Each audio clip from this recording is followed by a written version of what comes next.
சாமி பாட்டை விட சினிமா பாட்டு ரொம்ப இன்ட்ரெஸ்டிங்கா இருக்கு கேட்கறது. அதுல இருக்கிற நியூவான்சஸ் சொல்லுவாங்க, ஆர்டிகுலேஷன் சொல்லுவாங்க, லிரிக்ஸ் சொல்லுவாங்க, அதுல இருக்கிற இன்டர்லூட்ஸ் ப்ரீலூட்ஸ் எல்லாம் ரொம்ப ஸ்வீட்டா இருக்கு பாருங்க.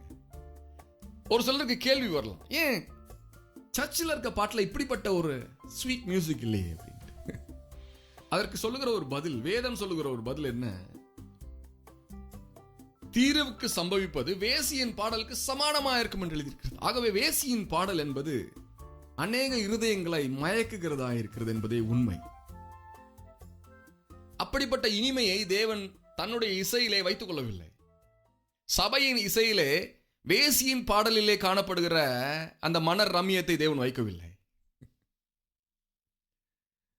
கர்த்தருடைய ஆலயத்திலே கர்த்தருடைய ஜனங்கள் அவரை பாடுகிறார்கள், துதிக்கிறார்கள், இசைக்கருவிகளை வாசிக்கிறார்கள். ஆனால் அந்த இசையிலே, திரைப்பட இசையிலே காணப்படுகிற கவர்ச்சி இருப்பதில்லை.